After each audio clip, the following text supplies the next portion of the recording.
Thou, O Lord, that sittest upon the cherubim, stir up thy might and come.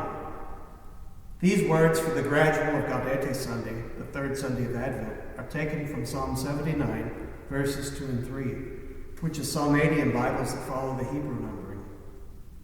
Listen to the first part of this gradual, sung in proportional rhythm using the melody of the Vatican edition. Qui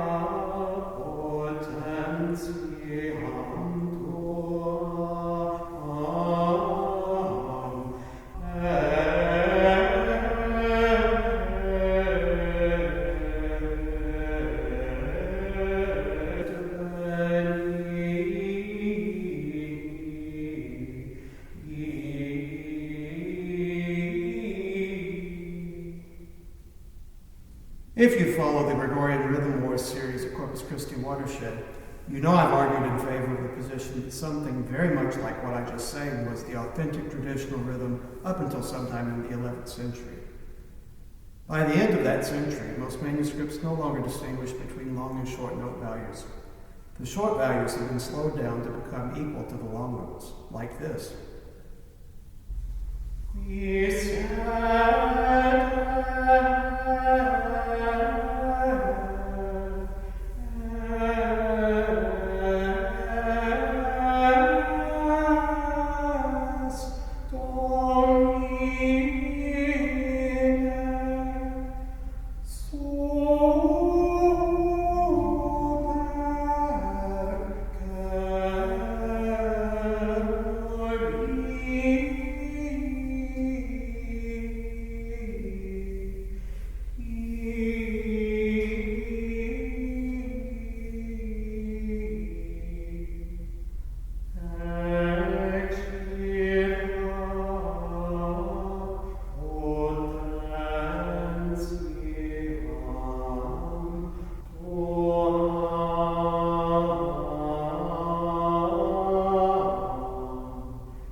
You can read some of the evidence for this alteration in Chapter 7, titled Causes of Rhythmic Decay, in the book Rhythmic Proportions in Early Medieval Ecclesiastical Chant by Father Jan Vollerts of the Society of Jesus, which you can find on their website, cantatorium.com. Incidentally, the evidence that organum or harmonized singing led to the loss of the traditional proportional chant rhythm is why I'm generally not a fan of organum or droning in the liturgy. This may be a bit of a provocative claim, but I believe that if people focused on recovering the rhythm of the oldest extant sources, they wouldn't find the chant so boring that they'd feel the need to gussy it up with harmonization. Now, if we speed up the equalist rendition, we wind up with more or less the same interpretation Jeff Ostrowski advocates. We said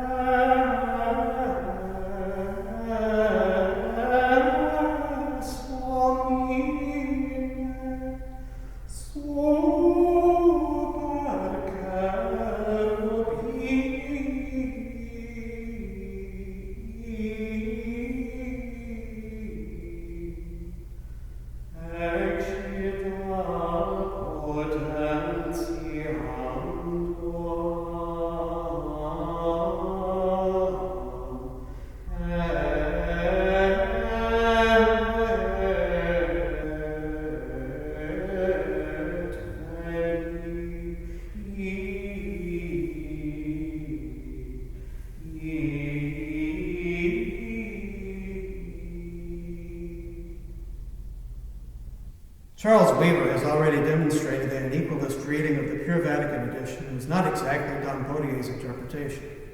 As far as I can tell, no one is really arguing in favor of Dampodier's approach, so I won't attempt to demonstrate it. Let's move on to the Solesmes method. This style is still widely used. On the screen, you see an excerpt from the Rules for Interpretation, printed at the front of the Liber Usualis. Look what they say on page 24, under number 6. Quote, if in an ascending group the vertical epistema is placed over one of the notes, it indicates a rather important ictus which should be brought out in the rendering. End quote. We have two such examples in this chant, at tuam and at the end of veni. In the triplex edition, we see that the instance at tuam is a true salutis, but veni is not. The modern notation editions don't have any indication that there is a salutis at either spot, only an ictus to mark the note grouping. The only other thing I want to point out before demonstrating the Solesmes interpretation is the non-ictic repercussion on the third do at et. According to the rules, a repercussion is required, quote, on the first note of any group which begins on the same degree as the strophicus, end quote. Here's the chant. Qui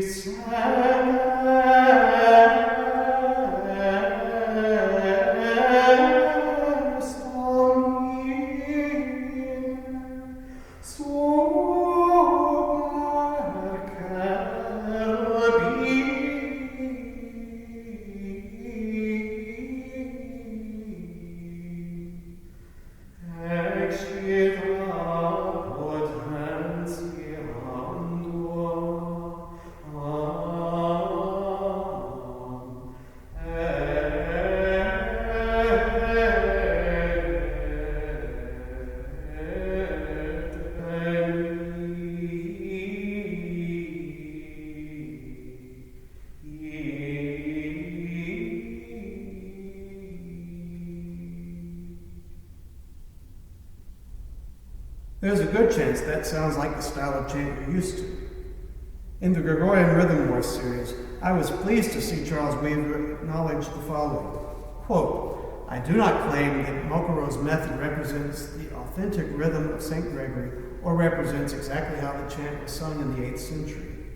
Mokaro thought his method did represent those things, but I am somewhat more skeptical. End quote. The fact of the matter is that not a single medieval writer mentions ictus placement rules to determine the beginning of the irregular 2 and 3 note groupings, and rather than instructing the reader about rhythmic nuances, the medieval writers insist on exact single and double proportions as a rule. In the context of chant that was already notated at least 11 centuries ago, something that was in general use for a mere 6 decades can hardly be considered a tradition. Unfortunately, the semiologists of Don Cardin's school decided that proportional rhythm of Mensuralism was their enemy. In contrast to Equalism and the Solesmes method, semiologists and Mensuralists are generally in agreement about which notes are short or long. Their disagreement is about whether the long notes are actually double the length of the shorts or only slight agogic nuances. A common criticism of semiological interpretations in general is that they all sound different from each other. See what you think of mine. We said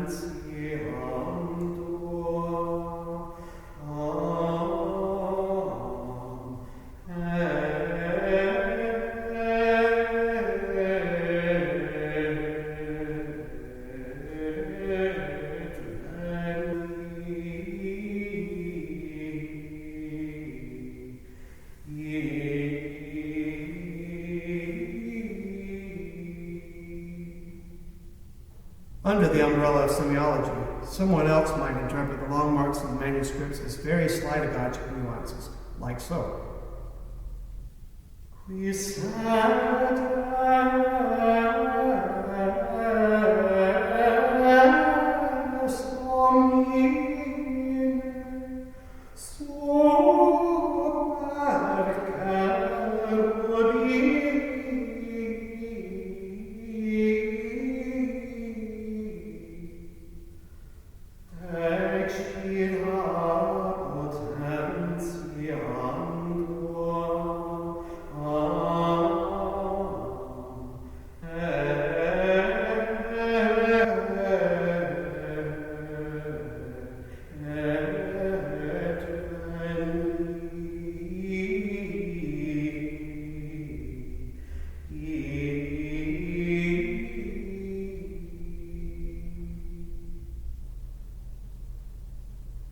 As some of the semiologists like to say, quote, some notes are more equal than others, end quote.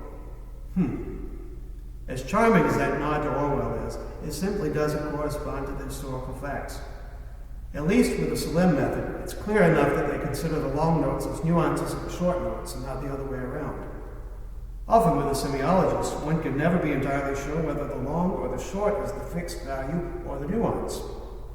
Van Biesen was absolutely right when he said that with semiology, quote, we are dealing with nuances of nuances, and that is, of course, nonsense, end quote. I'm going to play my first recording again, this time with only the manuscript notation of Einsiedeln 121 displayed. This time, tap the beat as you listen. We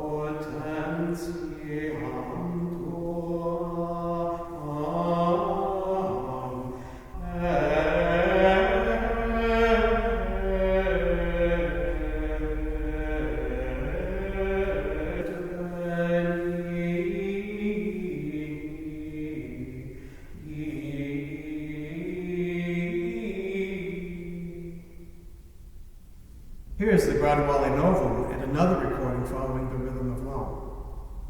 Again, notice how short notes come in pairs and there's a steady beat.